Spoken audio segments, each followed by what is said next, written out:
Bismillahirrahmanirrahim. Perkenalkan, kami dari kelompok 2. Di sini saya mau perkenalkan kelompok dulu. Nama kelompok saya Yusnia Rahmayani.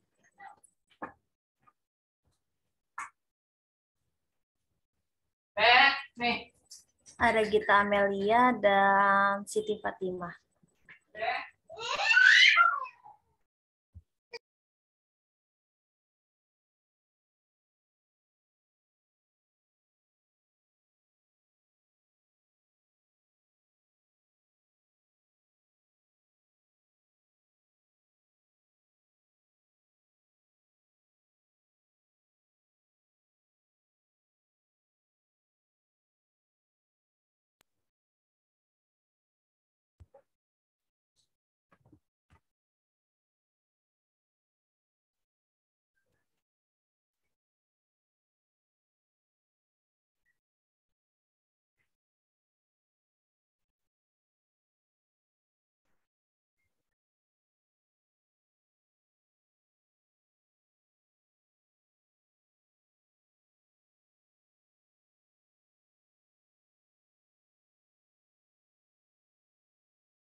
Kesetimbangan kimia.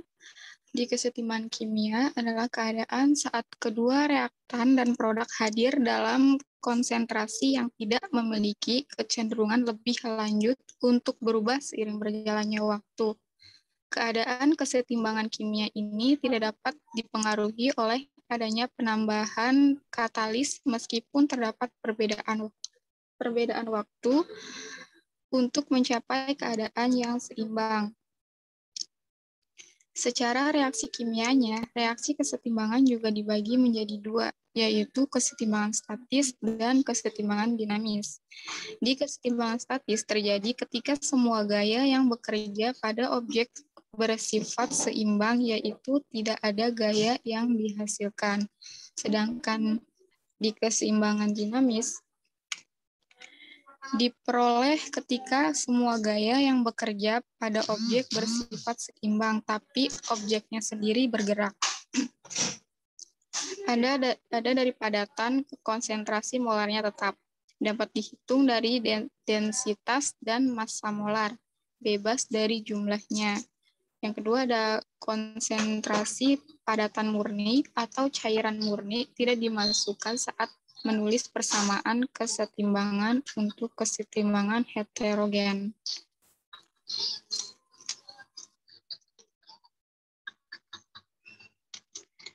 Kesetimbangan kimia mempunyai ciri sebagai berikut.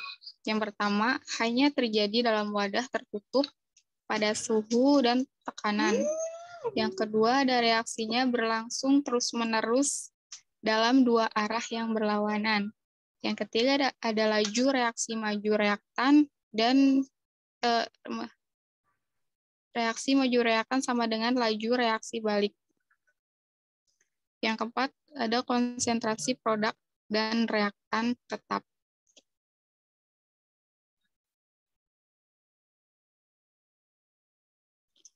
Di sini ada reaksi kimia. Reaksi kimia ini dibagi menjadi dua, ada reaksi irreversible dan reaksi reversible.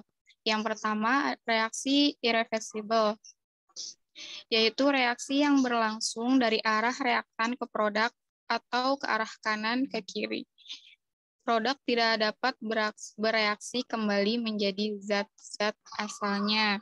Di sini ada ciri-ciri reaksi irreversible, yaitu persamaan reaksi ditulis dengan satu anak panah. Selanjutnya ada reaksi akan berhenti setelah salah satu atau semua reaktan habis. Produk tidak dapat terurai menjadi zat-zat reaktan dan reaksi berlangsung tuntas atau berkesudahan atau selesai. Di sini ada contoh reaksi searah, yaitu NaOH aquos ditambah HCl aquos bereaksi menjadi NaCl aquos plus H2O liquid. Pada reaksi ini NaOH itu habis bereaksi dengan HCl dan membentuk NaCl atau garam plus H2O atau air. Jadi karena hasilnya garam, maka garam dan air, maka dia tidak bisa kembali ke reaktan atau zat sebelumnya. Atau contoh lain pada keseharian kita itu seperti kita membakar kertas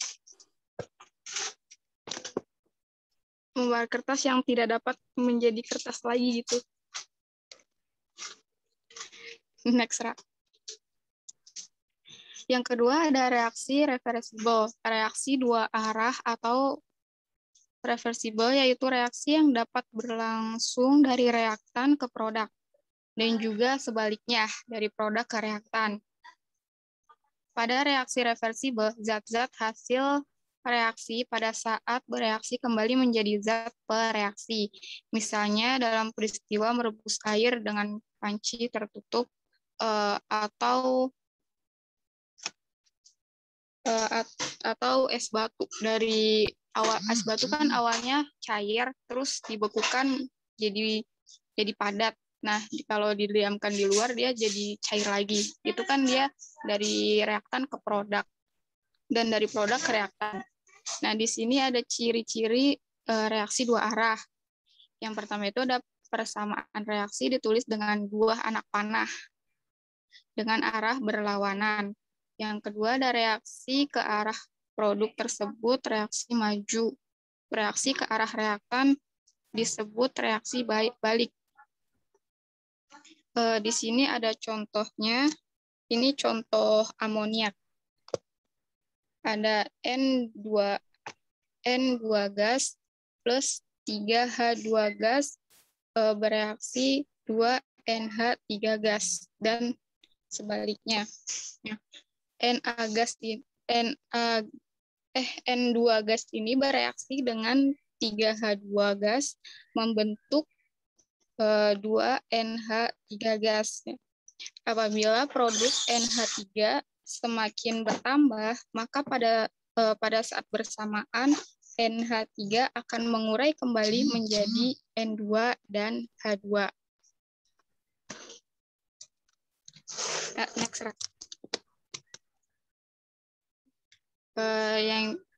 Dan sini ada faktor yang mempengaruhi kesetimbangan kimia. Yang pertama ada perubahan konsentrasi, yang kedua perubahan volume dan tekanan, yang ketiga perubahan suhu, dan yang keempat ada perubahan katalis. Ada pergeseran kesetimbangan. Berdasarkan asas Lee Catalier yang berbunyi, jika terhadap suatu kesetimbangan dilakukan suatu tindakan, Sistem itu akan mengadakan reaksi yang cenderung mengurangi pengaruh aksi tersebut. Kesetimbangan dapat bergeser apabila diberi suatu perlakuan. Selanjutnya akan dilanjutkan dengan teman saya. Silahkan Gita. Pengaruh konsentrasi. Yang pertama, menambah reaktan sama dengan reaksi ke arah produk atau ke kanan. Menambah produk sama dengan reaksi ke arah reaktan atau kiri. Yang kedua, mengurangi reaktan sama dengan reaksi ke arah reaktan atau ke kiri. Mengurangi produk sama dengan reaksi ke arah produk atau kanan. Jika konsentrasi salah satu zat ditambah, maka reaksi kesetimbangan akan bergeser menuju arah atau menjauhi zat yang ditambah konsentrasinya. Jika konsentrasi salah satu zat dikurangi, maka reaksi kesetimbangan akan bergeser ke arah zat dikurangi konsentrasinya. Contoh di persamaan reaksi berikut. N2 gas ditambah 3H2 gas sama dengan 2NH3 gas H sama dengan minus 92 kJ. Apabila konsentrasi N2 ditambah, jadi reaksi kesetimbangan akan geser ke kanan, karena jika konsentrasi zat ditambah, maka reaksi kesetimbangan akan bergeser dari arah konsentrasi yang ditambah. Apabila konsentrasi N2 dikurangi, maka reaksi kesetimbangan akan geser ke kiri. Karena jika konsentrasi zat dikurangi, maka reaksi kesetimbangan akan bergeser dari arah konsentrasi yang dikurangi. Next, Ra.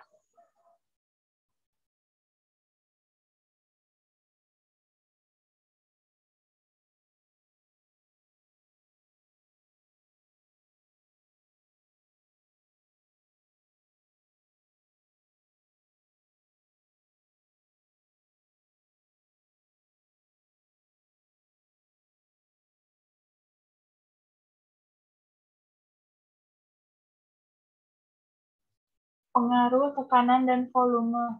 Naiknya tekanan disebabkan oleh turunnya volume. Arah reaksi jumlah mol gas yang lebih sedikit. Begitu pula sebaliknya, pada kesetimbangan heterogen sama dengan pengaruh tekanan terhadap padatan dan cairan diabaikan. Jika jumlah mol gas reaktan sama dengan jumlah mol gas produk, tidak ada pengaruh tekanan. Apabila tekanan pada sistem diperkecil atau volume ditambah, maka reaksi kesetimbangan akan bergeser ke arah jumlah molekul yang lebih kecil. Tekanan dan volume berbanding terbalik. Contoh di persamaan reaksi berikut. N2 gas ditambah 3H2 gas sama dengan 2NH3 gas H sama dengan minus 92 kJ. Jumlah mol reaktan sama dengan 1 tambah 3 sama dengan 4. Jumlah mol produk sama dengan 2. Apabila tekanan di sistem ditambah, maka reaksi kesetimbangan akan bergeser ke kanan. Karena jika tekanan ditambah, maka reaksi kesetimbangan akan bergeser pada arah jumlah molekul yang paling kecil, yakni 2. Apabila volume di sistem dikurangi, jadi reaksi kesetimbangan akan bergeser ke kanan. Karena jika volume sistem dikurangi, maka reaksi kesetimbangan akan bergeser pada arah molekul yang lebih kecil, yakni 2. Apabila tekanan di sistem dikurangi, maka reaksi kesetimbangan akan bergeser ke kiri. Karena jika tekanan ditambah, jadi reaksi kesetimbangan akan bergeser ke arah jumlah molekul yang lebih besar, yakni 4. Apabila tekanan di sistem ditambah, jadi reaksi kesetimbangan akan bergeser ke kiri. Karena jika volume sistem ditambah, jadi reaksi kesetimbangan akan bergeser pada arah jumlah molekul yang lebih besar, yakni 4. Pengaruh temperatur terhadap kesetimbangan kimia. Apabila temperatur sistem ditinggikan, maka reaksi kesetimbangan bergerak ke arah zat yang melepas kalor atau endoterm. Pengaruh suhu, perubahan konsentrasi, tekanan, dan volume. Qc tidak sama dengan Kc. Kc tetap pada suhu tetap. Pengaruh suhu tergantung pada jenis reaksinya. Eksotermis sama dengan suhu naik, maka arahnya ke kiri. Sedangkan endotermis sama dengan suhu naik, maka arahnya ke kanan. Contoh di persamaan reaksi A tambah B sama dengan C, H sama dengan min X. C yaitu reaksi eksoterm atau melepaskan kalor, dan A tambah B adalah reaksi endoterm atau membutuhkan kalor. Jika temperatur dinaikkan, maka reaksi kesetimbangan akan bergerak ke kiri, dikarenakan jika temperatur sistem dinaikkan, maka reaksi kesetimbangan akan bergeser pada arah reaksi yang memerlukan kalor dan atau endoterm. Apabila temperatur diturunkan, maka reaksi kesetimbangan akan bergerak ke kanan, dikarenakan jika temperatur sistem dinaikkan, maka reaksi kesetimbangan akan bergeser menuju arah reaksi yang memerlukan kalor atau endoterm. Apabila temperatur diturunkan, maka reaksi kesetimbangan akan bergerak ke kanan, dikarenakan jika temperatur sistem dinaikkan, maka reaksi kesetimbangan akan bergeser pada arah yang melepaskan kalor eksoterm. Hukum kesetimbangan kimia. Hukum kesetimbangan kimia atau tetapan kesetimbangan adalah perbandingan dari hasil konsentrasi produk berpangkat koefisiennya masing-masing konsentrasi reaktan berpangkat koefisiennya masing-masing. Tetapan kesetimbangan dapat disimbolkan dengan K atau KC.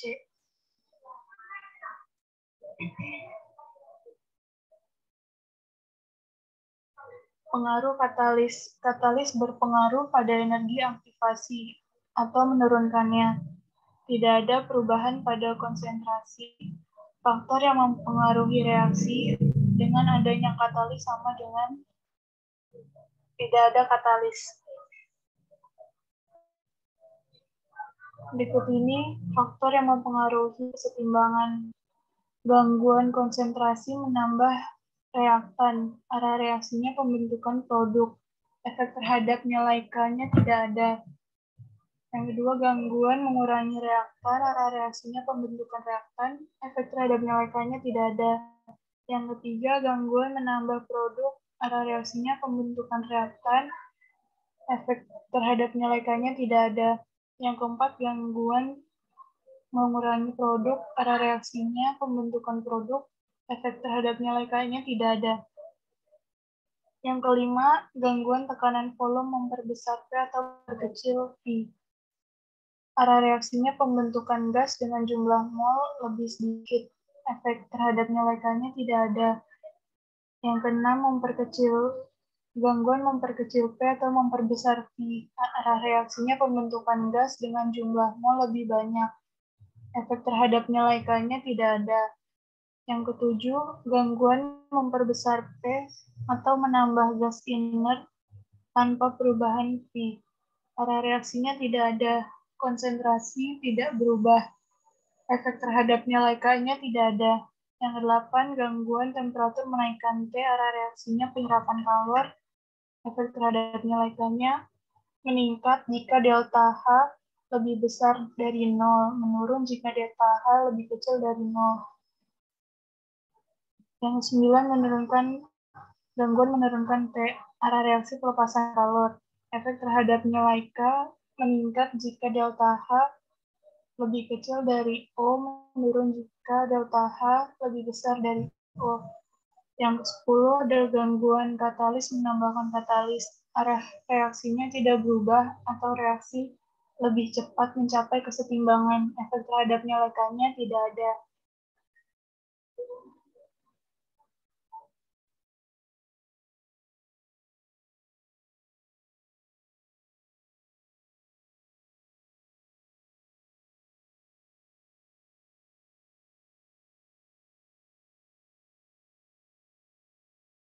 Jenis reaksi kesetimbangan kimia. Kesetimbangan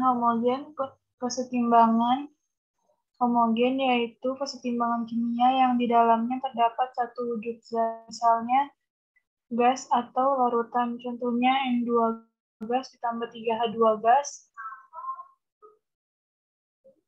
sama dengan 2NH3 gas atau amonia.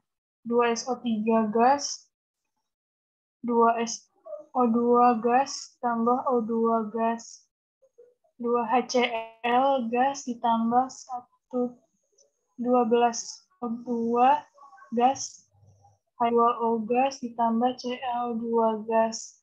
Yang kedua, kesetimbangan heterogen. Kesetimbangan heterogen yaitu kesetimbangan kimia yang di dalamnya terdapat berbagai macam wujud zat, misalnya gas, padat, cair, dan larutan.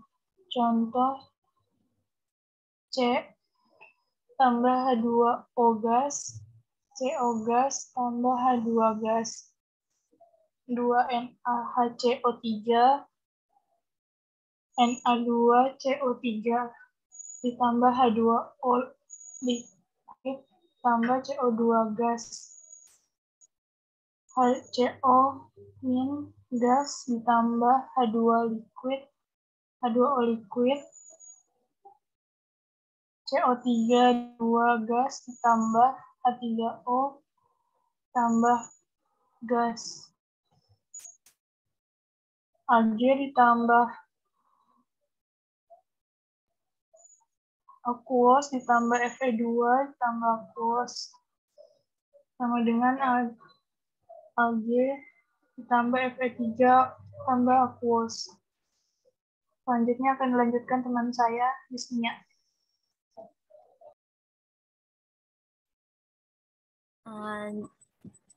Di sini ada tetapan kesetimbangan. Yang pertama ada tetapan kesetimbangan konsentrasi atau yang disebut KC. Tetapan ini berdasarkan data konsentrasi reaktan dan produk. Dalam perhitungannya, harga KC tergantung dari apakah reaksi itu merupakan reaksi kesetimbangan homogen atau heterogen. Dalam reaksi kesetimbangan homogen, di sini berlaku rumus sebagai berikut. Di sini P itu ada P A yaitu berbentuk gas ditambah B berbentuk gas di sini menghasilkan C gas dan D juga gas. Di sini ada tertera rumusnya, KC sama dengan C dikali D per A dikali B. Ini untuk rumus homogennya dalam kesetimbangan konsentrasi itu KC. Dan sedangkan dalam reaksi kesetimbangan heterogen berlaku rumus sebagai berikut. A itu berbentuk gas ditambah B berbentuk sulfur menghasilkan C berbentuk gas dan plus D itu berbentuk gas. Nah, di sini ada rumus KC-nya C dikali D per A.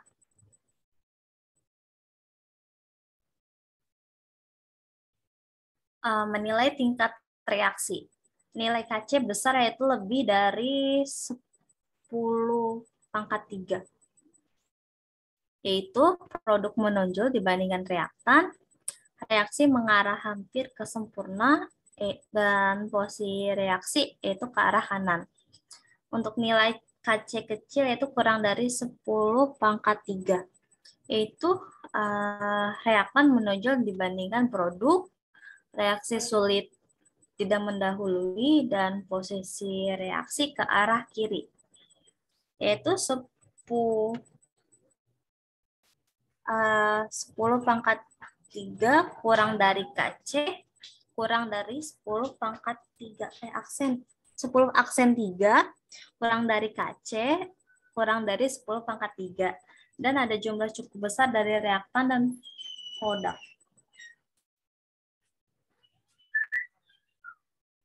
Di sini ada prediksi arah reaksi, yaitu hasil bagi reaksi atau reaction quotient atau QC sama sepertinya konstanta kesetimbangan, kecuali bahwa konsentrasinya tidak perlu pada nilai kesetimbangan. Prediksi arah reaksi dengan membandingkan harga QC terhadap KC. Yaitu QC kurang dari KC itu reaksinya berlangsung dari ke kiri ke kanan, dan QC itu lebih besar dari KC untuk reaksinya berlangsung dari ke kanan lalu ke kiri.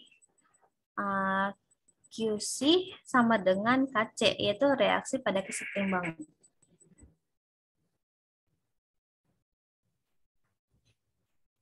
Di sini ada reaksi heterogen, yaitu ada beberapa ketentuannya dalam memperhitungkan harga Kc. Antara lain, yang pertama, fase gas dan padat, yaitu penentu Kc adalah fase gas. Fase gas dan cair, penentu Kc-nya adalah fase gas.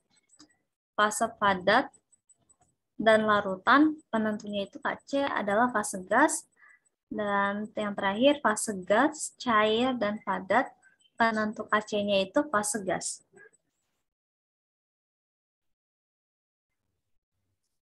Dan yang kedua ada tetapan kesetimbangan tekanan parsial atau yang disebut Kp. Tetapan ini berdasarkan data tekanan reaktan dan produk. Dalam perhitungannya, harga Kp hanya tergantung dari zat yang memiliki fase gas, baik pada reaksi homogen maupun heterogen. Rumus Kp adalah sebagai berikut. Di sini A-nya itu sebagai gas plus ditambah B gas menghasilkan C itu berbentuk gas, D plus sama plus D berbentuk gas. Di sini ada rumus Kp-nya yaitu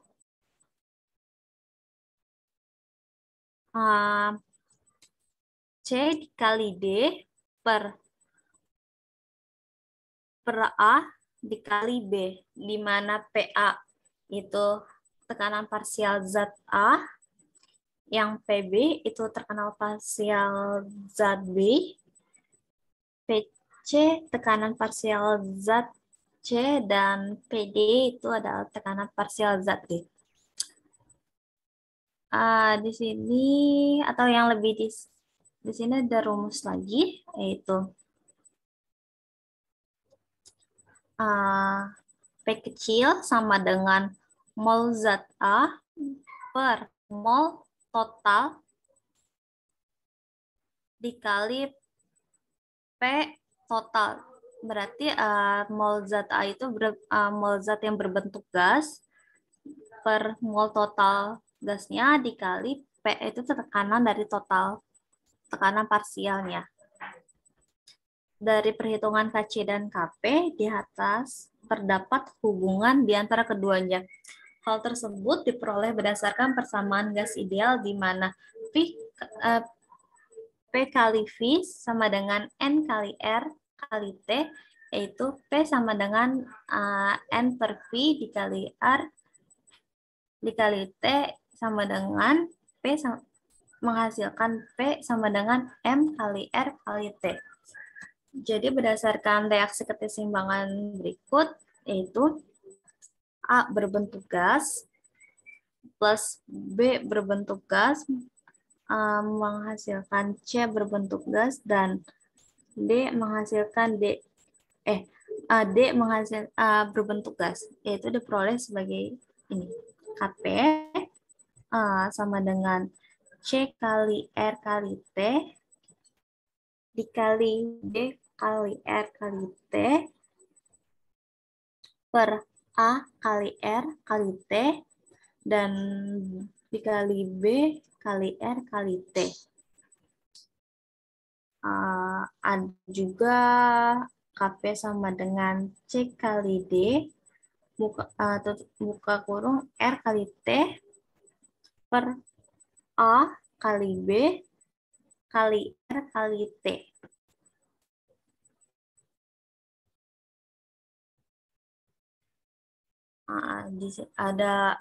Lalu ada hubungan Kc dan Kp. Itu hubungan keduanya tersusun sebagai berikut. Kp sama dengan Kc R kali T delta N, di mana R itu konstanta dengan hasilnya 0,082 liter ATM per mol K, T itu untuk suhu Kelvin. Jadi delta N yaitu koefisien produk dikurangi koefisien reaktan. Dan di sini ada contoh soalnya. Diketahui reaksi keseimbangan yaitu CO berbentuk gas ditambah 2H2 berbentuk gas. Ini termasuk reaksi reversible, itu menghasilkan CH3OH, yaitu berbentuk gas. pada saat kesetimbangan konsentrasi CO-nya itu 1,03 molar dan CH3OH-nya itu 1,56 molar. Apabila tetapan kesetimbangan Kc adalah 14,5, hitunglah konsentrasi H2 pada saat setimbang. Di situ sudah diketahui hasil untuk CO-nya itu 1,03 molar, untuk CH3OH-nya 1,56 molar, dan Kc-nya itu 14,5. Yang ditanya itu adalah konsentrasi H2-nya. Di sini ada rumus Kc-nya itu anggapnya CO itu A, 2H2 itu B, dan CH3OH-nya itu yang C. Jadi masuk rumusnya itu Kc sama dengan C per A kali B. Di mana C itu CH3OH per CO dikali H2. Itu untuk Kc-nya di sini sebelah kiri hasilnya Kc-nya itu 14,5 sama dengan CH3OH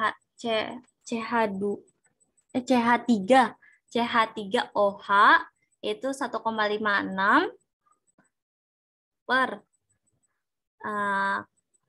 CO-nya itu 0,3 dikali H2.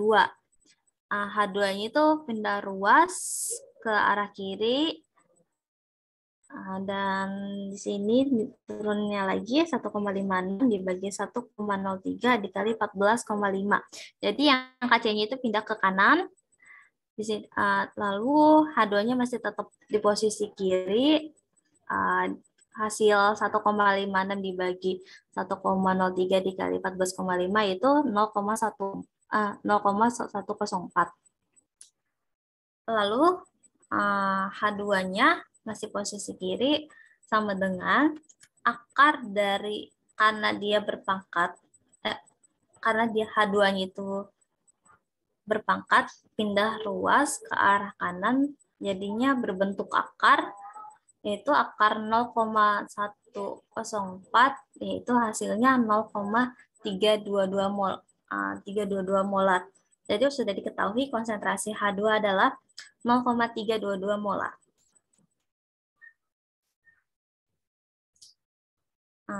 Sampai sini presentasi dari kelompok kami. Mohon maaf bila ada kekurangan. Dan ada yang ingin mau bertanya?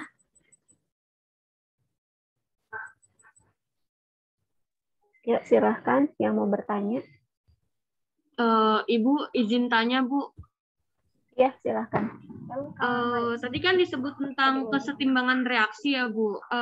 Apa saja sih syarat-syarat reaksi disebut setimbang? Itu aja sih, Bu, pertanyaannya. Makasih, Bu. Nanyanya langsung sama yang kelompok. Oh iya, ya itu aja kelompok 1 pertanyaannya. Kasih, Nia. Ya, Kak.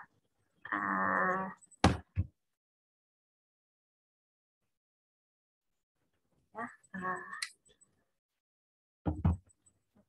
Aku akan menjawab pertanyaan dari Sarah Permata ya.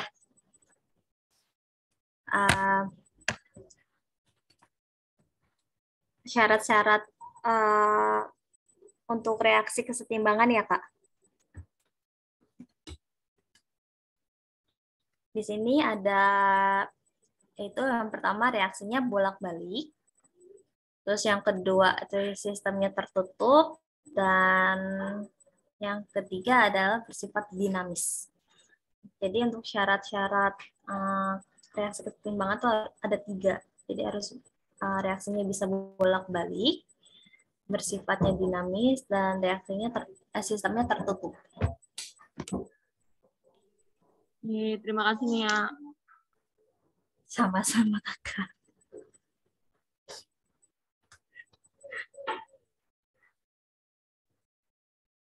Ada yang lain? Ada yang mau bertanya lagi?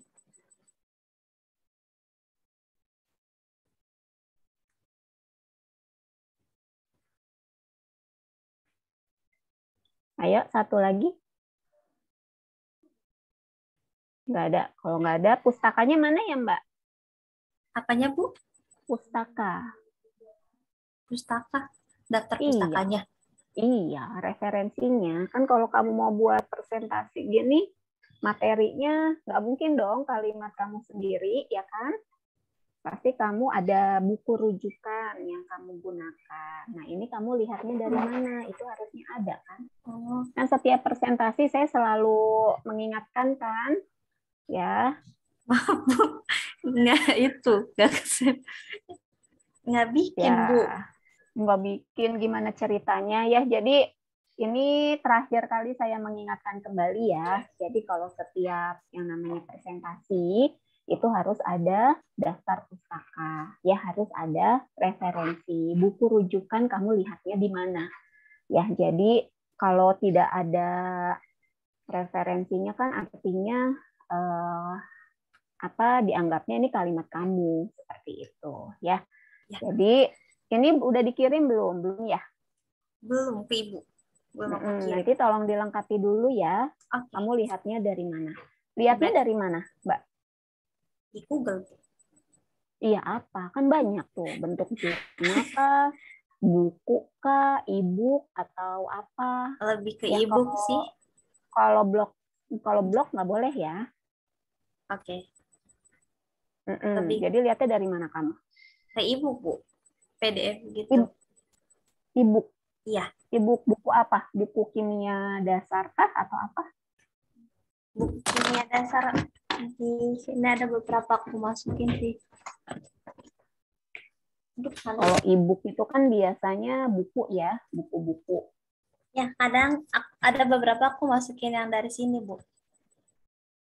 Mana?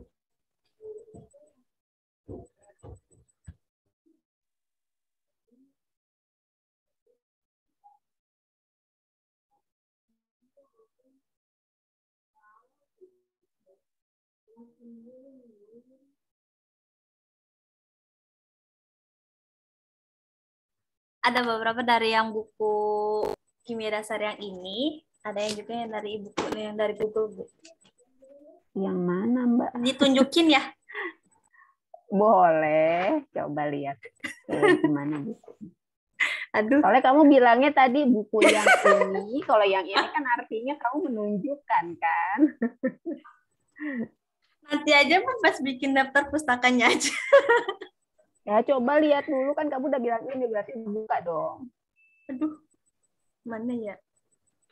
Aduh. Bentar, Bu. Nggak usah panik, tenang aja. Ya, mana ya?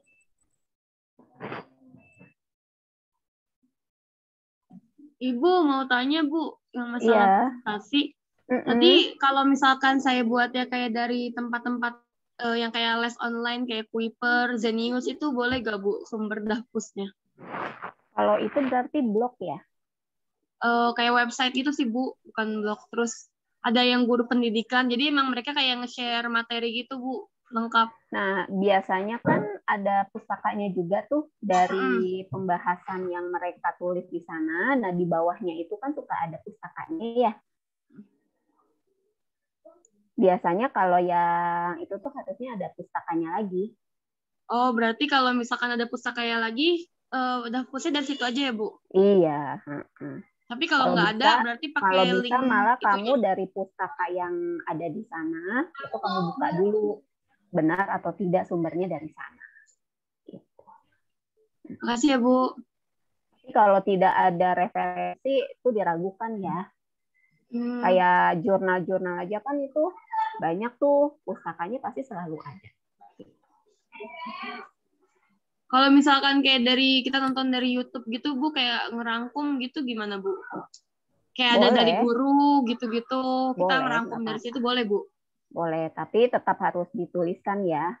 Maksudnya jangan cuma dari YouTube aja, tetap harus ada data primer ya. Sumber primer itu seperti buku ya, buku-buku itu sumber primer ya. Jadi usahakan kalau mencari materi ya dari sumber primernya, yaitu buku. Misalnya kayak buku kimia dasar, ya kan itu kan kimia dasar ada yang membahas tentang kesetimbangan, ada yang membahas tentang termodinamika gitu. Nah, itu kamu ambilnya dari sana. Gitu. Ya dilengkapi dengan dari YouTube boleh, ya atau dari makalah-makalah atau dari PDF yang ada referensinya boleh dilengkapi. Tapi usahakan harus ada sumber primer. Tapi untuk melengkapi boleh ditambahkan dari yang tadi ya, jurnal boleh, artikel boleh, yang penting jangan blog. Gitu. Makasih ya, Bu. Iya. Kalau di script boleh juga, Bu? Di mana? Script. Script boleh, script itu lumayan lengkap ya. Dia pustakanya juga banyak kan kalau di sana. Oke, Bu. Biasanya kalau di script tuh lengkap ya. Berbayar kan itu ya? 1 bulan gratis kalau nggak salah. Tapi apa ya? Saya bisa buka Apa? gitu, Bu. Nggak harus kamu bisa? gitu. Kenapa? Di-hack, Bu. Nggak harus premium gitu. Wah, kamu nge-hack ya. Biasanya kan nggak bisa kebuka semua itu. Nggak nge-hack, ya ampun. Terus gimana dong? Gimana? Ya gitu. Terus gimana? Kok bisa kebuka? Ya gitu. Apa yang percobaan gratis 1 bulan, 30 hari? Nah, bisa jadi. Bisa jadi. Udah 1 bulan belum? Belum. Oh, belum. Kayaknya beneran nge-hack nih. Enggak lah. Coba ajarin dong cara nge-hacknya. Salah ya. Tapi kayak gitu sih. Ya, karena kalau script itu biasanya nggak semuanya langsung kebuka ya, kecuali kita sudah berlangganan. Untuk 1 bulan ya percobaan itu memang free, tapi setelah itu biasanya ada biayanya. Gitu. Oke, kita langsung mulai aja ya. Oh iya, yang nggak hadir siapa nih? Nanti minta tolong di ini ya, yang PJ-nya.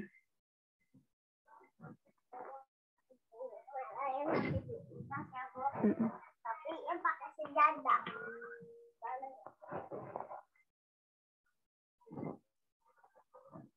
Oke, kita lanjutkan sedikit ya untuk materi kita yang tentang termokimia dan termodinamika.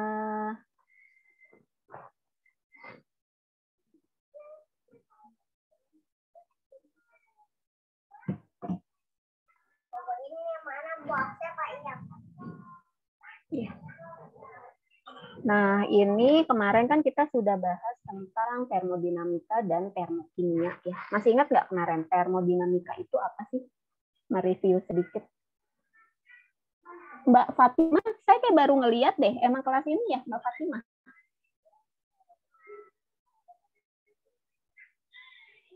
Mbak Fatima? Ya, Bu. Mbak Fatima emang kelas ini ya? Iya, kelas pagi. Oh, saya baru ngajar. Oh, mungkin karena sekarang lagi di tempat kerja kali ya. Atau biasanya lagi kerja juga. Iya, jadi sering off cam. Oh, iya. Sering off cam ya. Makanya pas lihat, kok kayak baru lihat gitu. Oke, masih ingat nggak materi kita minggu lalu? Termodinamika itu apa?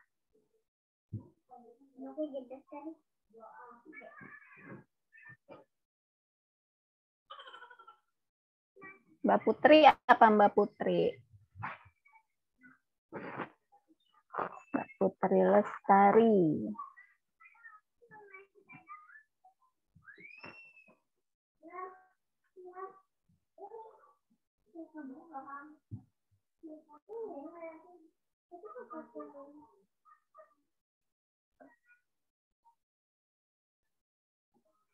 Apa Mbak Putri?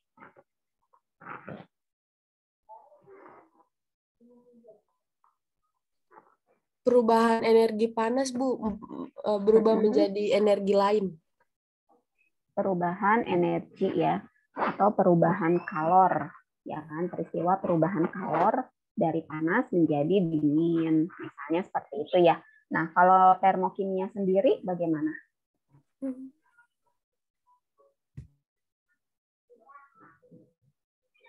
Kalau termokimia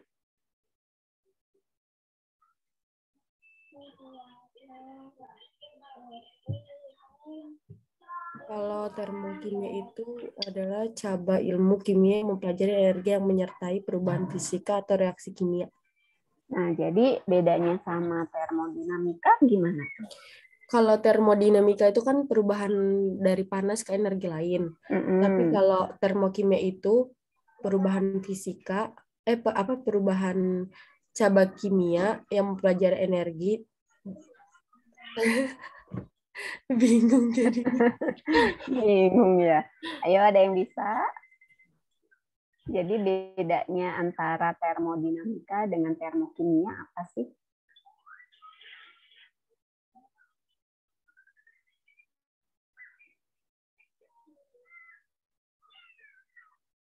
Tadi udah benar, cuma pasti tanya lagi maksudnya apa, bingung. Ada yang bisa bantu? Mas Farizan mungkin, Mas Farizan? Mana nih Mas Farizan? Apa, Bu? Bedanya termodinamika dengan termokimia. Wah, kayaknya kamu habis makan dulu nih. Enggak, Bu. Bedanya termokimia itu apa ya? Dari cabang ilmu kimia, Bu. Jadi gimana tuh? Oke.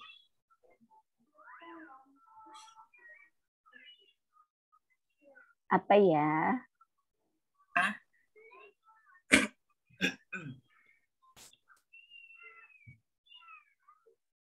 Kan kalau termodinamika kan perubahan zat kalor tuh. Kalau termokimia yang itu bukan sih, Bu, yang ada reaksi endoterm sama eksoterm itu? Iya, betul. Apa tuh jadinya?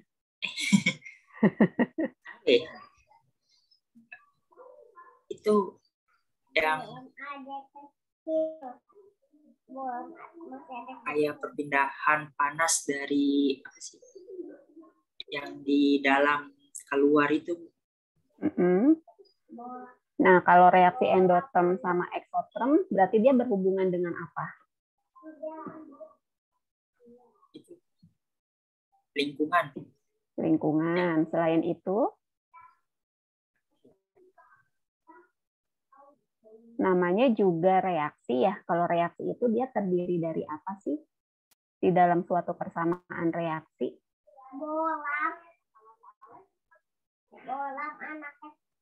Bolam anak kecil. Di dalam persamaan reaksi dia ada apa aja di sana? Produk sama reaktan bukan? Nah, produk dan reaktan. Ya, jadi kalau termodinamika itu hanya lihat dari perubahannya saja, ya perubahan energi. Misalnya kayak yang kemarin, ya kalian minum kopi panas di dalam cangkir. Ya, nah dari kopinya itu panas, kemudian kalian mau minum, dilakukan peniupan terlebih dahulu sehingga si kopi itu menjadi dingin. Nah, itu adalah termodinamika, ya perubahan kalor.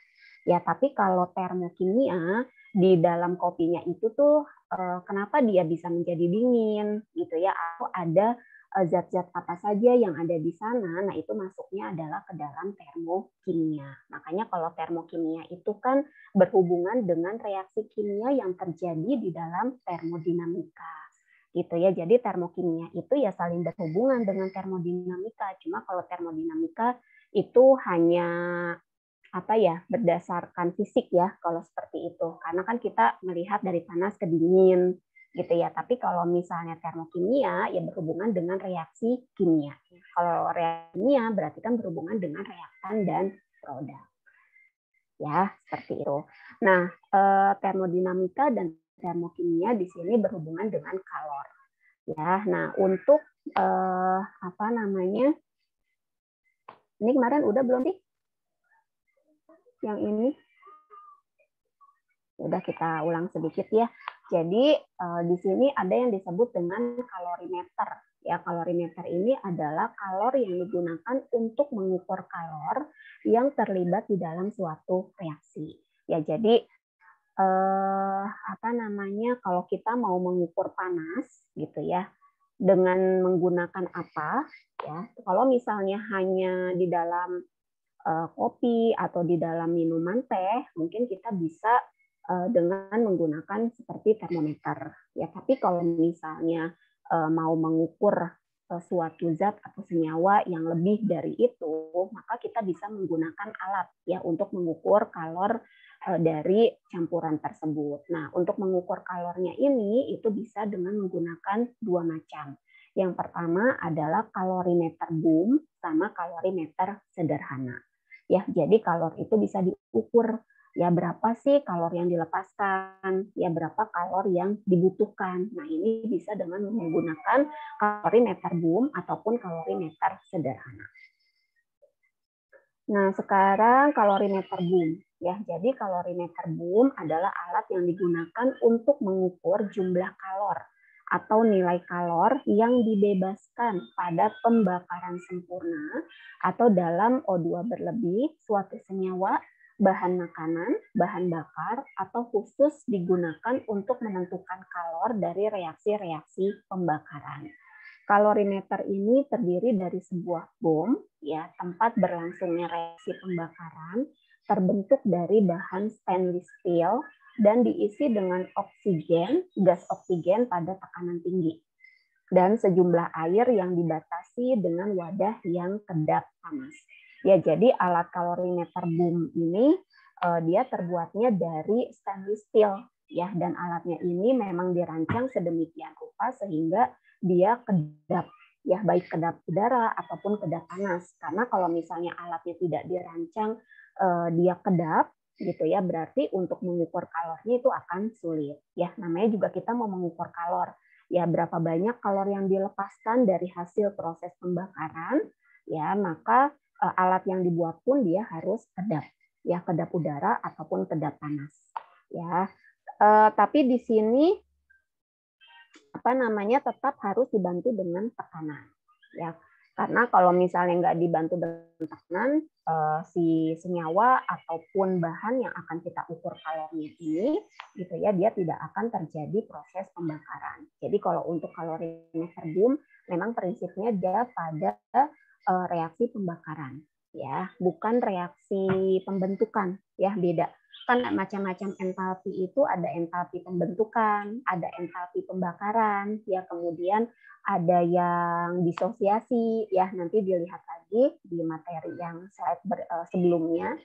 Ya, jadi prinsipnya dia seperti itu. Untuk melihat alatnya dia seperti apa, kami bisa cari di Google, ya. Di Google ada alat kalorimeter boom, gitu ya, boom.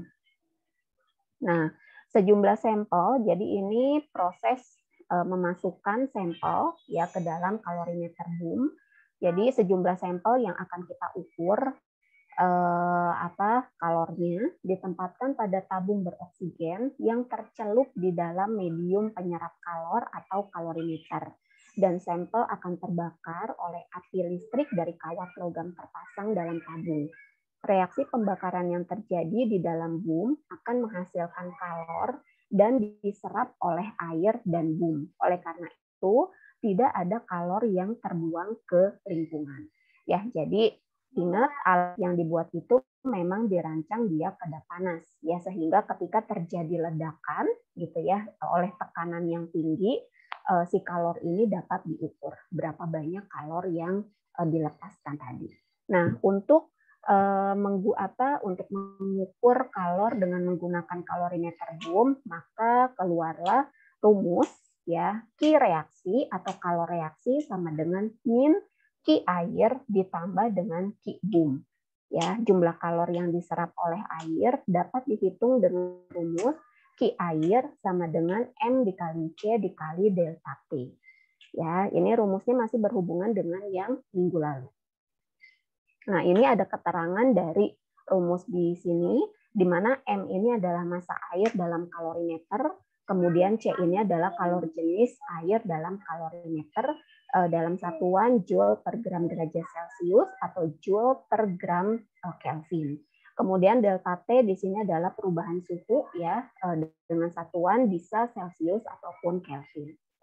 Kemudian selain kalorimeter boom, kita juga bisa menggunakan kalorimeter sederhana. Ya, pengukuran kalor reaksi selain kalor reaksi pembakaran dapat digunakan dengan mengukur kalorimeter pada tekanan tetap, yaitu dengan kalorimeter sederhana yang dibuat dari gelas styrofoam. Kalorimeter ini biasanya dipakai untuk mengukur kalor reaksi yang reaksinya berlangsung dalam fase larutan. Misalnya reaksi netralisasi asam basa atau larutan dan pengendapan. Nah, kalau menggunakan kalorimeter sederhana, maka di sini pada kalorimeter ini kalor reaksi sama dengan jumlah kalor yang diserap atau dilepaskan larutan, sedangkan kalor yang diserap oleh gelas dan lingkungan itu diabaikan. Ya, sehingga reaksinya Q reaksi sama dengan min Q larutan ditambah dengan Q kalorimeter. Ya, jadi prinsip di sini hampir sama ya dengan kalorimeter boom, cuma bedanya kalau yang boom ini kan Q yang di sini adalah kalor yang keluar pada saat di alat boomnya tadi. Ya, tapi kalau ini pakainya kalorimeter sederhana, maka Q-nya itu dari Q alat yang kalorimeternya ini. Ya, untuk yang ininya sama ya, kalau kalian lihat. Nah, ya Q reaksi sama dengan min Q air. Nah, kalau ini dia min Q larutan. Nah, karena kembali lagi pada kalorimeter sederhana itu reaksinya dia berlangsung dalam fase larutan. Ya.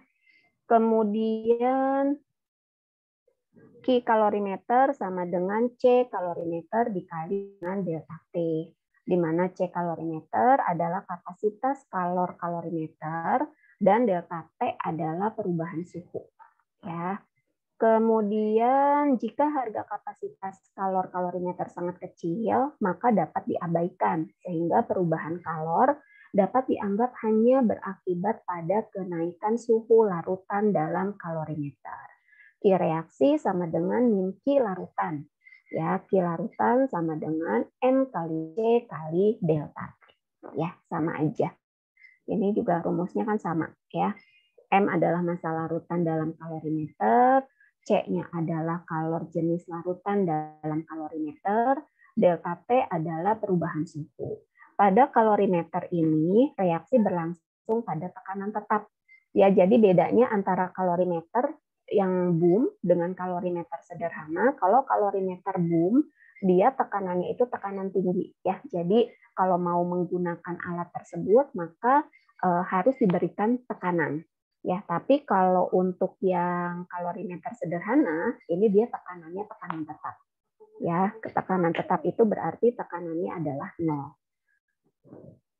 Nah, di sini karena dia tekanannya tetap ya atau delta T ya sama dengan 0, sehingga perubahan kalor yang terjadi dalam sistem sama dengan perubahan entalpinya.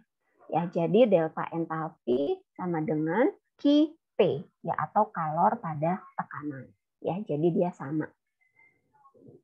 Kemudian di dalam kalorimeter gitu ya atau termokimia dan termodinamika di sini dikenal dengan yang namanya Azaz-Black. Ya, cara kalorimeter mengukur entalpi dengan menggunakan Azaz-Black. Ya, jadi Azaz-Black ini adalah kalor yang dilepas itu sama dengan kalor yang diterima. Ya, di mana kalor yang dilepas itu adalah N dikali dengan delta H, kemudian kalor yang diterima M kali C kali delta T. Ya, atau M dikali delta H sama dengan C dikali delta T. Ya, di mana M adalah mol, delta H adalah entalpi, kemudian M kecil adalah massa zat, C adalah kalor jenis zat, delta T sama dengan perubahan suhu, C adalah kapasitas kalor. Ya, ini adalah rumus dari Azaz-Black. Ya, ini paling banyak digunakan ya rumus-rumus Azaz-Black ini pada kalorimeter. Kemudian, nah ini ada contoh ya, sebanyak 0,1 mol etana dibakar dalam kalorimeter boom dengan oksigen berlebih. Kapasitas panasnya adalah 32 kJ derajat Celcius dan suhu berubah Ya, berarti suhu berubah, terjadi perubahan suhu. Ya, berarti ini delta T-nya. Dari 27 berubah dari 27 derajat Celcius. Berarti artinya apa nih? Perubahan suhunya naik atau turun kira-kira? Naik, Bu. Naik ya, dari 27 ke 32. Iya. Maka entalpi pembakaran ya atau delta Hc etana adalah, nah ini tinggal kita masukkan ya, di sini diketahui ada molnya. Mol etana itu 0,1. Kemudian kapasitas panasnya adalah 32 kJ ya. Kemudian ada delta T atau perubahan suhunya dari 32 menjadi dari 27 ke 32 ya. Ya kan? Berarti dia naik ke 5 kan? Betul nggak? Oh, salah. Suhu berubah dari 27 menjadi 32. Iya, betul-betul. Naik ya. Nah, berarti kan ini perubahan suhunya berapa? Dari 32 ya. Dari 32, dari 27 ke 32 dia 5. Gitu ya. Kemudian di sini kenapa kira-kira suhunya naik? Suhu naik sama dengan eksoterm.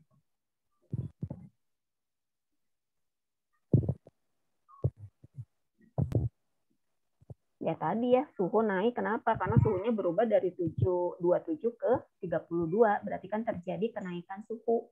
Kalau suhunya naik, berarti disebut dengan apa? Kemarin kan kita sudah bahas tuh antara reaksi endoterm dengan eksoterm. Ya, ketika suhu naik, berarti suatu reaksi itu mengalami reaksi eksoterm.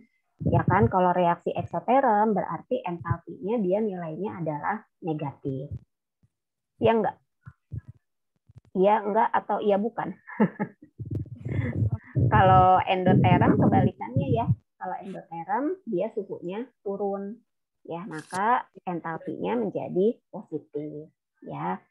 Nah, ini tinggal kita masukkan delta Hc sama dengan, karena dia eksoterm berarti min ya, entalpi pembakarannya min Q per N.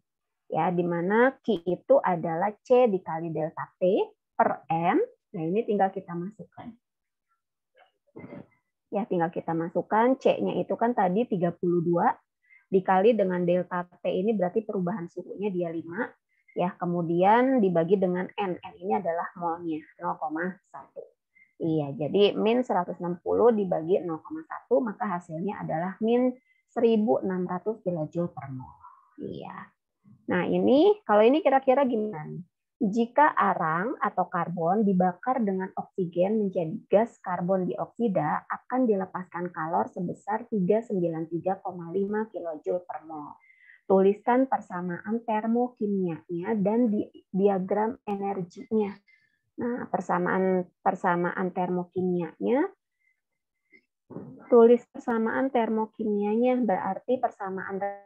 Jadi kan kalau termokimia itu berhubungan dengan reaksi kimia ya, reaktan produk ya. Berarti kan di sini ada arang nih.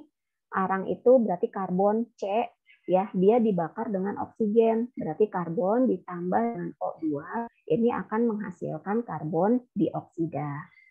Ya, kemudian entalpinya, nah kalor ya, berarti kan ini berhubungan dengan entalpi ya. Entalpinya kenapa dia menjadi min? Di soalnya kan 393,5 nih. Kenapa di sini min 393,5? Ada yang tahu? Karena suhunya naik, karena ada pembakaran, jadi suhunya naik. Karena ada pembakaran, maka suhu naik. Kalau suhu naik berarti eksoterm naik. Eksoterm, betul. Kemudian di sini juga ada kata-kata dilepaskan. Ya kan, kalau melepaskan kalor kan berarti nilai entalpinya pun negatif. Ya, sebenarnya kalimat intinya ada di sini. Iya, ya, di sini dilepaskan maka nilainya menjadi negatif, ya. Nah, kemudian kalian juga disuruh membuat diagramnya.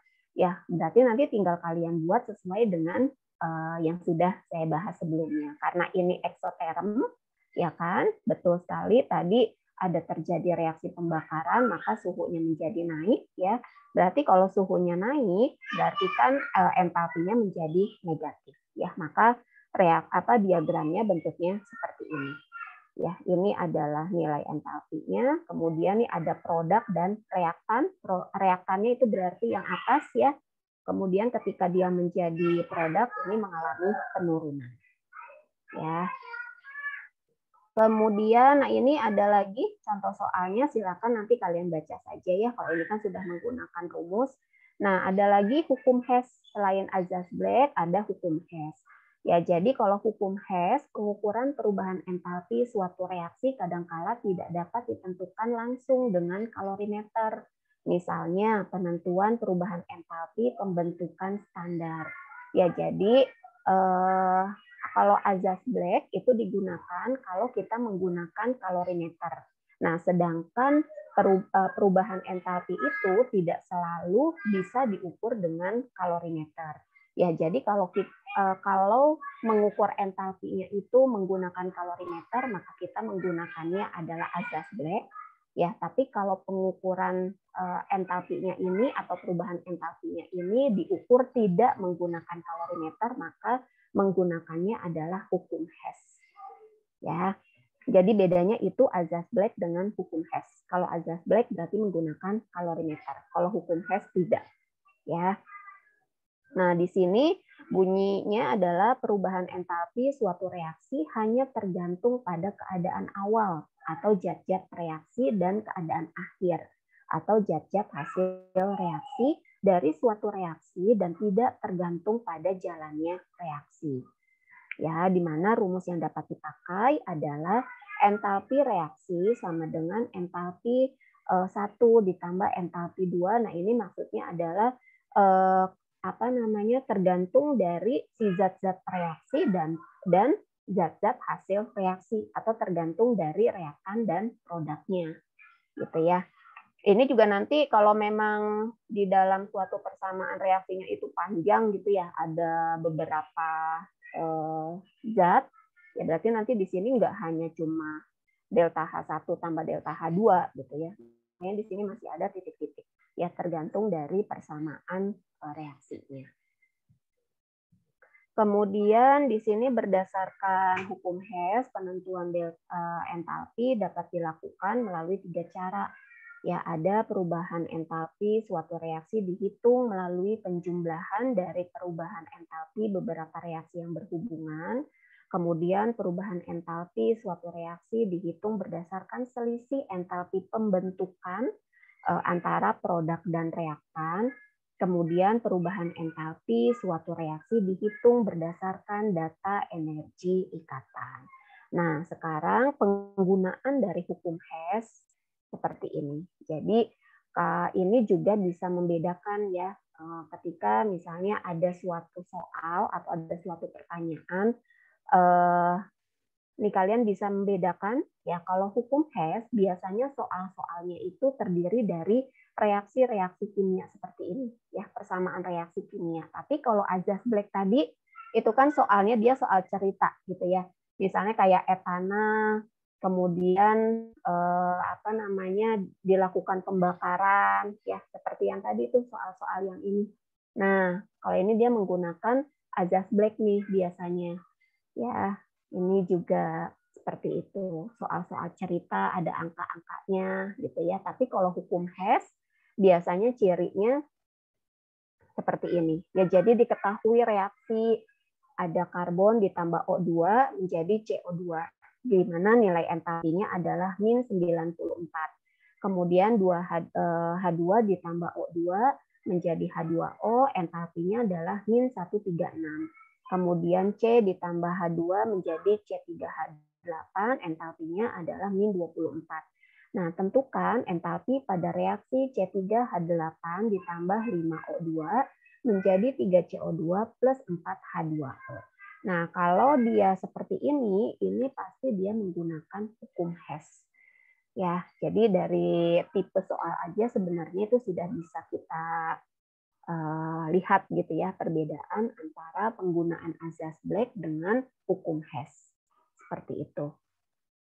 Nah, kalau penggunaan hukum Hess seperti ini, ya, maka untuk penyelesaiannya itu juga harus berdasarkan reaksinya, ya, reaksi kimianya. Kita tidak menggunakan rumus yang tadi, ya, karena kan di sini penggunaannya itu tekanannya tekanan tetap, ya, sehingga tidak menggunakan rumus yang sebelumnya.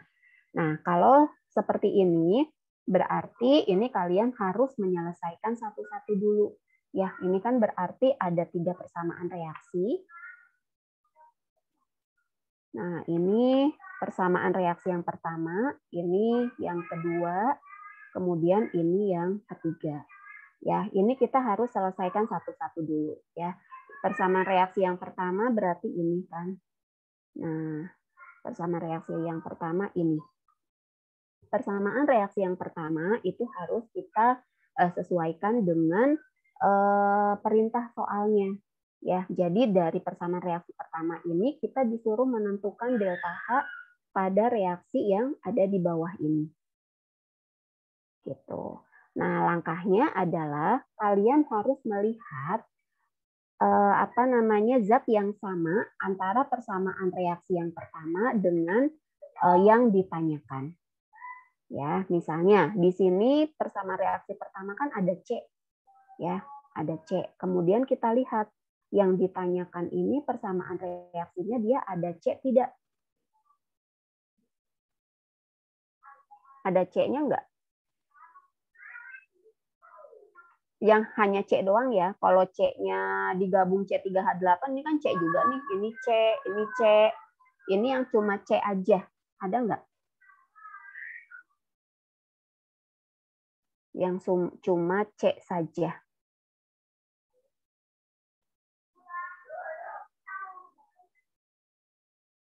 Adakah?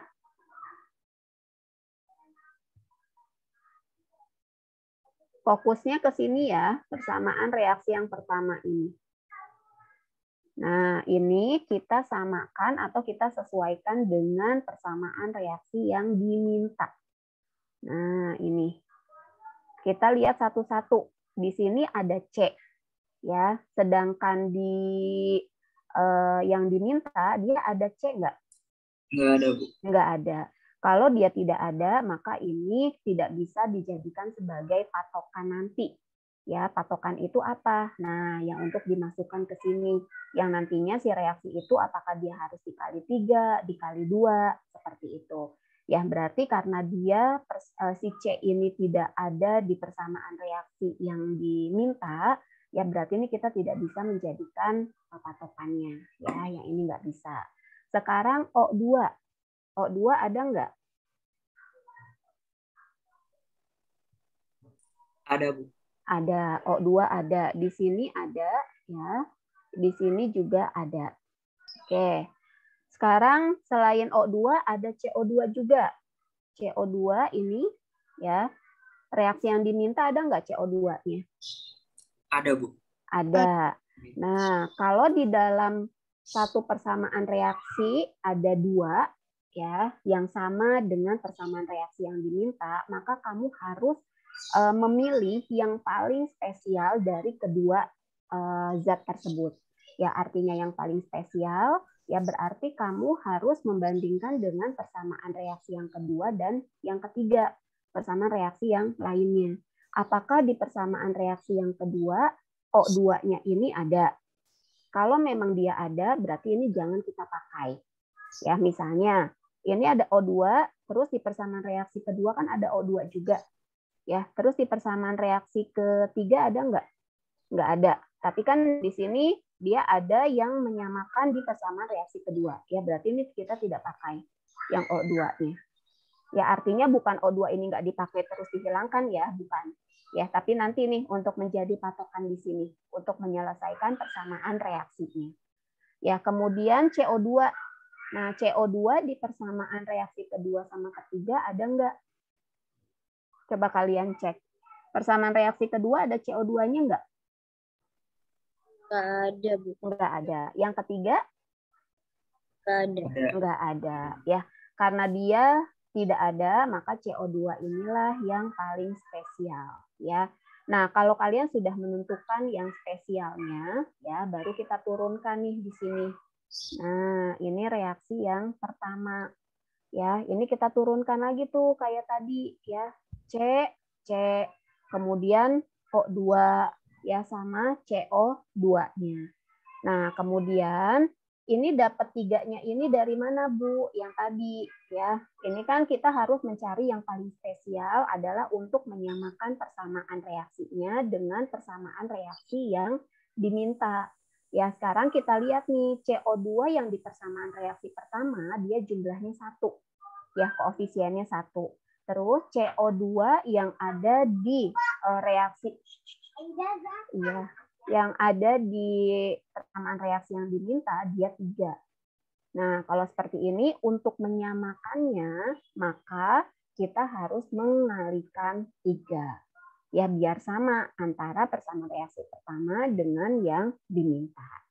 Ya, ini kita tulis kali 3. Ya, karena dari 3 ya udah berarti kan C dikali 3 jadinya 3C. Ya, O2 dikali 3 jadi 3O2. Terus CO2 dikali 3 jadi 3CO2. Seperti itu. Ya, dan bukan hanya persamaan reaksinya saja yang harus dikalikan 3, tapi nilai entalpinya pun itu harus dikalikan 3. Ya, jadi min 94 dikalikan 3 jadinya min 282.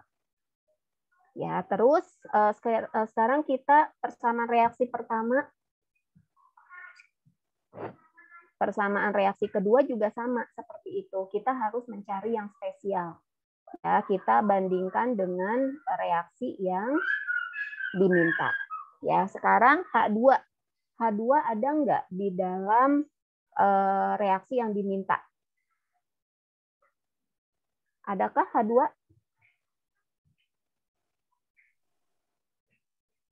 H2 nggak ada. Ya, kalau nggak ada berarti ini tidak bisa ya. Kemudian O2 ada? Dibandingkan ini? Ada, Bu. Ada, ya. Berarti O2 ada. H2O ada? Ada. Ada. Nah, karena dia ada 2, berarti gimana? Ada 2 yang sama dengan persamaan reaksi yang diminta. Langkah selanjutnya berarti gimana? Dari kedua zat tersebut, kita apa? Kita cari, kita bandingkan dengan apa? Yang satu, Bu. Oke, dengan persamaan reaksi pertama dan juga persamaan reaksi yang ketiga. Iya. Nah, persamaan reaksi pertama ada O2-nya. Ya, terus persamaan reaksi ketiga dia nggak ada. Ya, tapi dia ada yang menyamakan. Kalau ada yang menyamakan berarti itu bukan yang spesial. Ya. Kemudian H2O. H2O di reaksi pertama nggak ada. Ya, reaksi ketiga juga nggak ada. Nah, berarti dia yang paling spesial ini. Nah, ini tinggal kita samakan nih. Ya, di persamaan reaksi kedua, H2O-nya dia ada 2. Kemudian di reaksi yang diminta, dia ada 4. Ya, biar sama, berarti harus bagaimana? Biar jumlah H2O-nya sama, dikalikan 2. Siapa yang dikalikan 2? Ya, tentu saja yang persamaan reaksi keduanya. Ya kan? Udah, kalau udah menentukan yang spesial, kalian selesaikan di sini. Ya. Untuk menyamakan dengan jumlah H2O pada reaksi yang diminta, ya ini kita kalikan 2. Ya. 2H2 dikali 2 jadi 4H2. Kemudian O2 dikali 2 jadi 2O2. Kemudian 2H2O dikali 2 jadi 4H2O. Ya, dan kembali lagi yang dikalikan itu bukan hanya reaksinya, tapi entalpinya pun harus dikalikan. Ya, sehingga nilainya jadi min 272. Oke, persamaan reaksi kedua selesai. Ya, lanjut yang persamaan reaksi ketiga. Sama seperti yang tadi ya, kita harus mencari yang spesial ya untuk memudahkan kalian dalam menyelesaikan persamaan reaksinya. Dia harus dikali berapa? Ya, sekarang C yang diminta tidak ada ya. Ini nggak ada. H2-nya ada nggak? H2 adakah?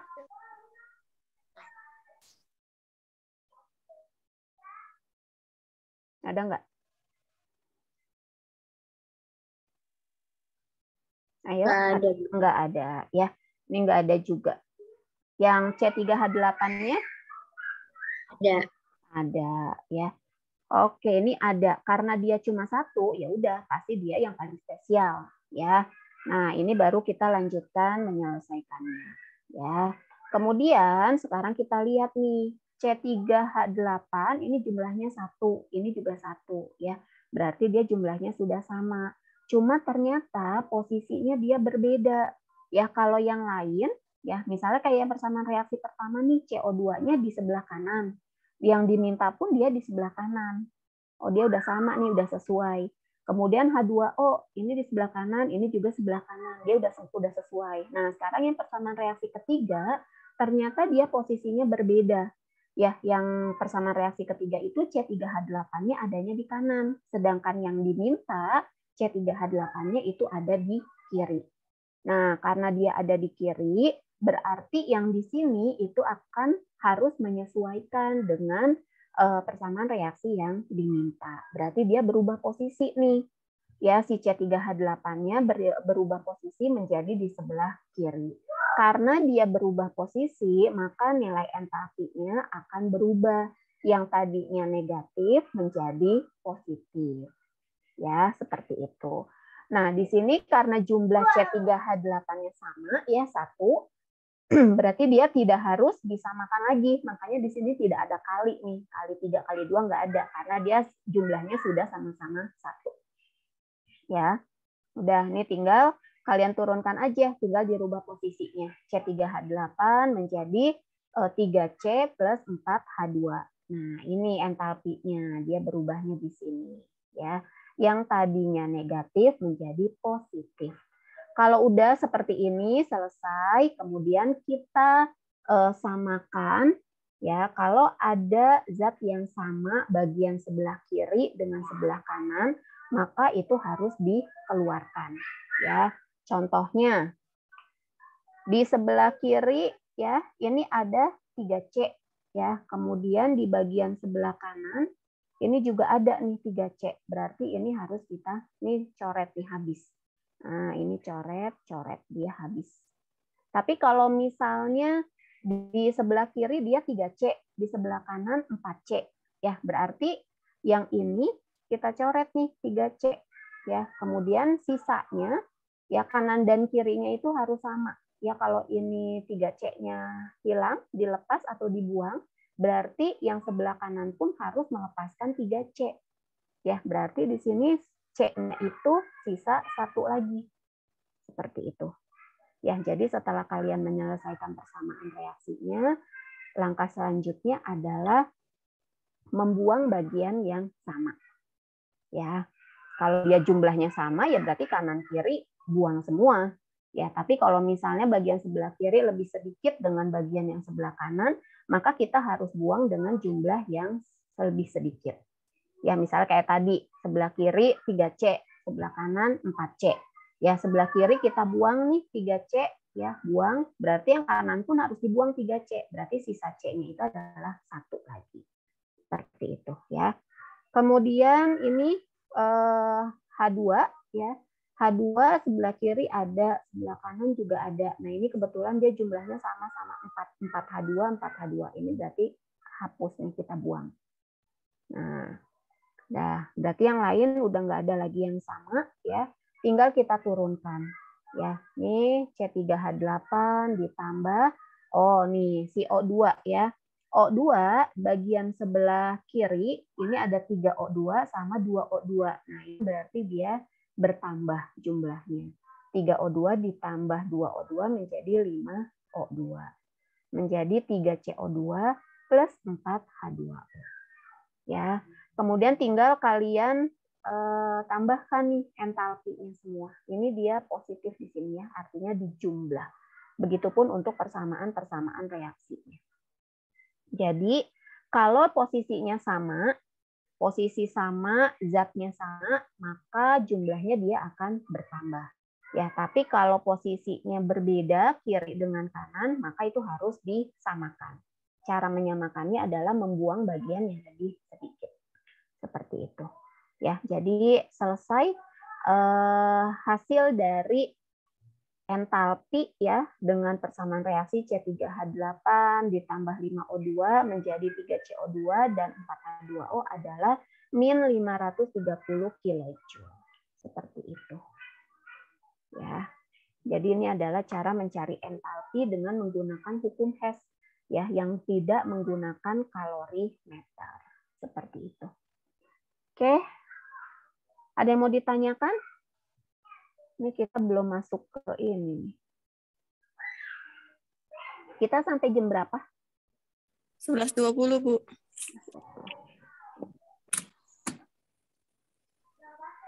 Ada yang mau ditanyakan?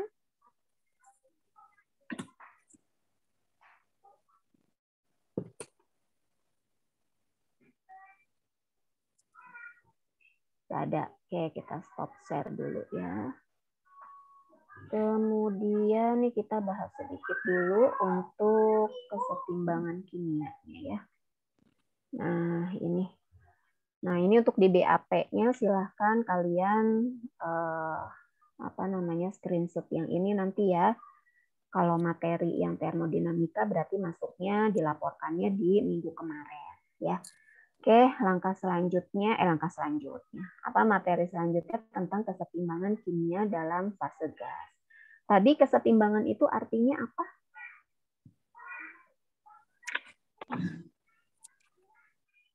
Ayo, yang tadi presentasi siapa? Kesetimbangan. Apa sih arti kesetimbangan?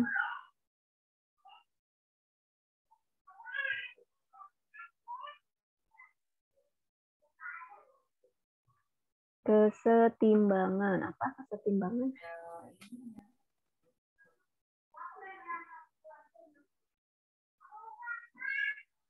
Ya, yang presentasi mana nih? Sudahlah. Ya, jadi kesetimbangan kimia itu adalah suatu keadaan di mana konsentrasi seluruh zat tidak lagi mengalami perubahan. Ya, sebab zat-zat di ruas kanan terbentuk dan terurai kembali dengan kecepatan yang sama. Keadaan kesetimbangan ini bersifat dinamis, artinya reaksi terus berlangsung dalam dua arah dengan kecepatan yang sama. Ya, jadi ini ya, jadi di sini untuk reaksi kimia secara umum. Nah, ini cara bacanya ada yang bisa AA tambah BB menjadi CC plus DD. Ini cara bacanya gimana ya?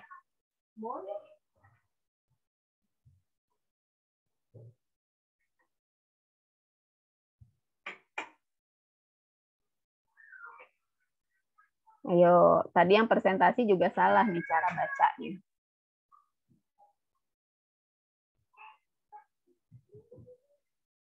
Ini kok ada A kecil, A besar. Ada yang tahu?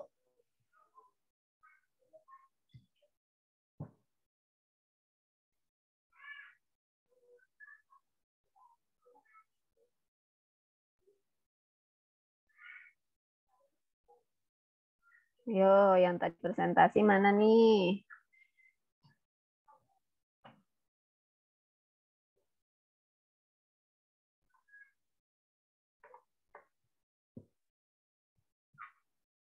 Wah, menghilang semua nih. Azahira? Gimana cara bacanya? Ini kamu tumben nih biasanya bermake up. Ini sekarang tidak bermake up nih kelihatannya. Atau udah kehapus? Lagi di rumah, Bu. Oh, lagi di rumah. Makanya kok tumben biasanya kelihatannya lebih ini. Ini agak pucat karena nggak pakai make up. Lagi nggak kerja, Mbak? Dokternya praktek sore, Bu.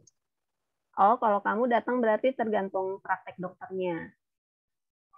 Kebetulan cuma hari ini. Oh, iya, iya. Coba gimana Mbak bacanya, Mbak?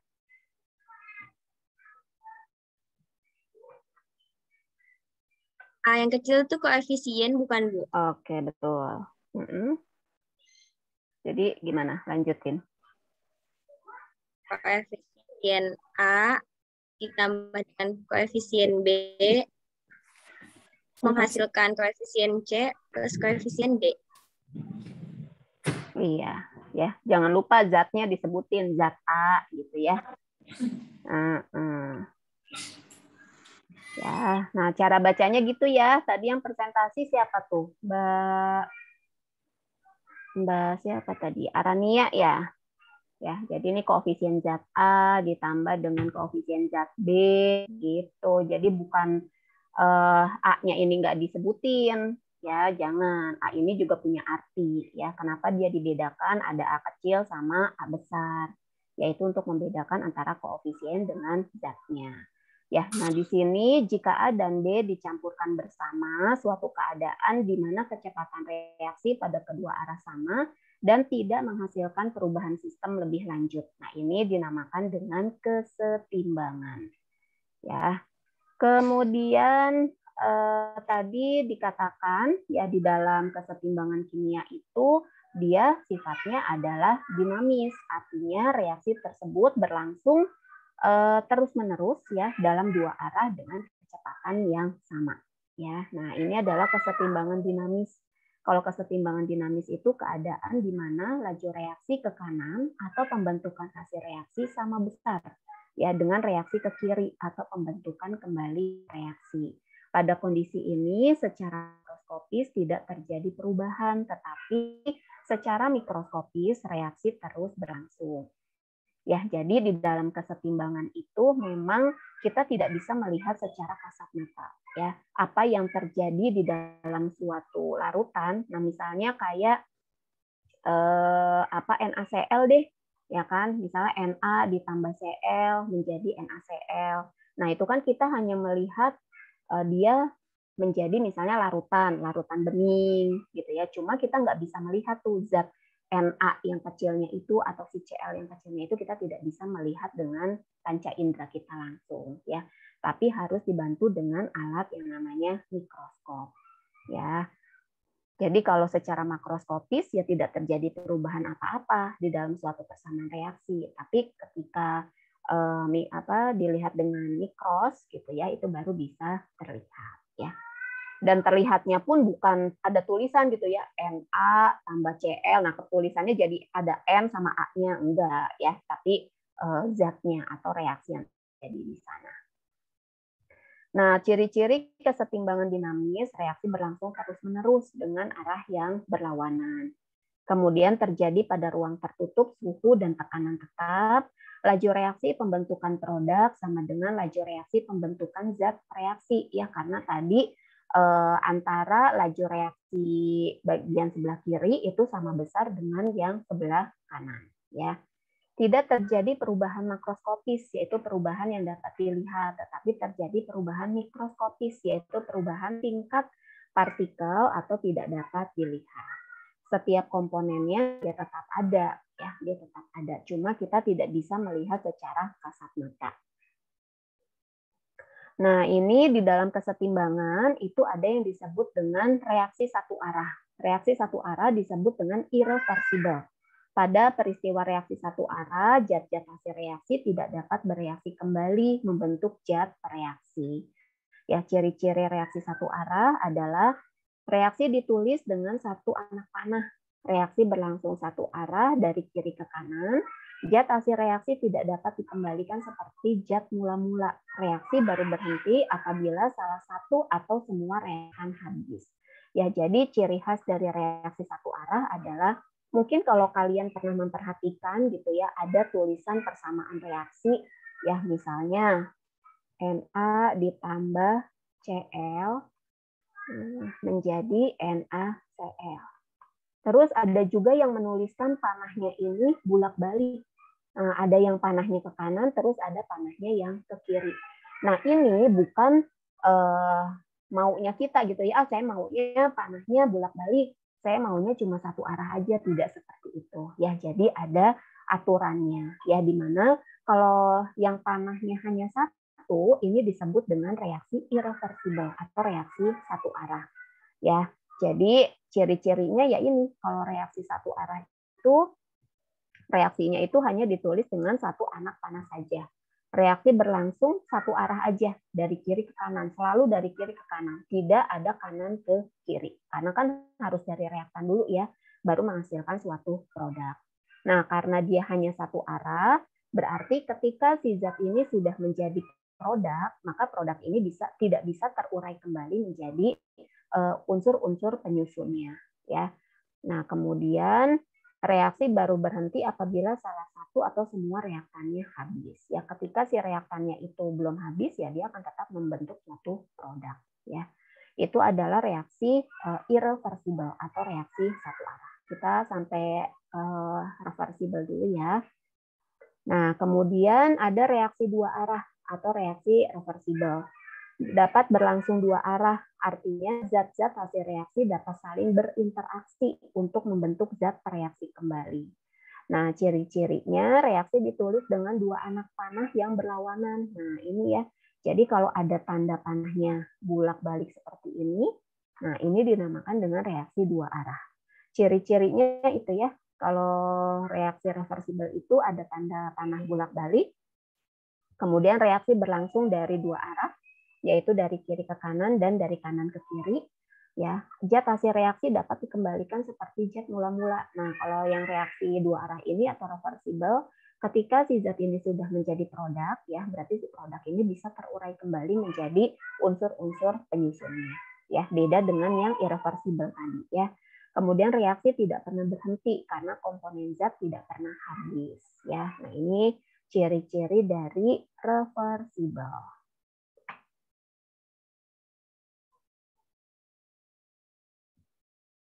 Nah, ini contohnya. Kalau reaksi reversible, ya, dia biasanya panahnya bolak-balik dan dia biasanya terjadi pada persamaan reaksi dalam wujud gas, ya. Wujud gas-gas itu biasanya dia reversible, ya, atau bolak-balik. Nah, N2 ditambah 3H2 menjadi NH3. Sebaliknya, NH3 bisa terurai kembali menjadi N2 dan H2. Kedua reaksi dapat digabung menjadi N2 tambah 3H2 menjadi 2NH3. Nah, ini kalau kalian perhatikan unsur-unsur penyusunnya pun dia bentuknya gas. Ya, jadi memang pada reaksi reversible itu pada umumnya dia terjadi pada wujud gas.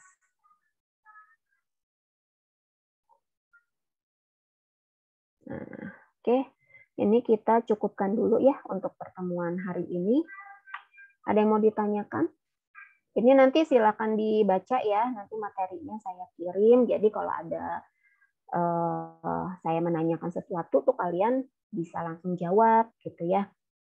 Jadi tidak hanya satu arah saja kita belajar ya, tapi harus terjadi interaksi dua arah ya. Seperti apa? Reaksi reversible atau irreversible? Reaksi dua arah? Reversible. Irreversible. Ya, seperti itu. Oke. Yang tidak hadir siapa? Hadir semua, Bu. Hadir semua. Yakin, Vio, Flo. Kecuali Kak Puji udah nggak ada, Bu. Udah hilang. Puji. Sebentar. Bu, ini hari apa, Bu? Sekarang hari Kamis. Tanggalnya, Bu, tanggal. Ya. Tanggal berapa, Bu? Tanggal berapa sekarang ya? Kamu gajian bukan? Pura-pura nanya lagi. Spesial. Tanggal 25 ya?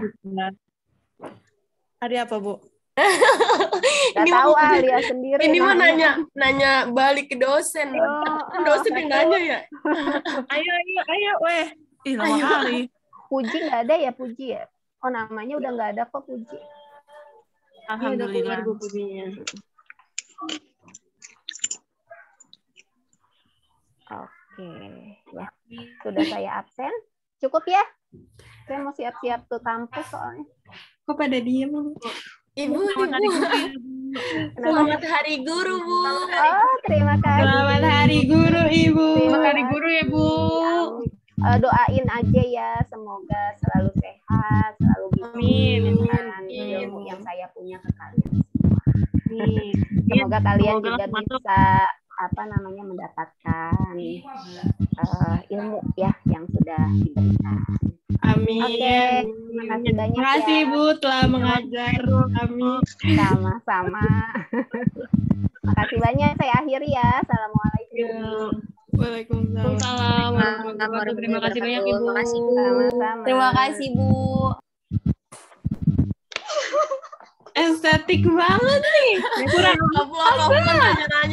Kaflon nanya-nanya ya Allah. Gak ada prepare nih. Langsung aja nembak. Buru-buru dia.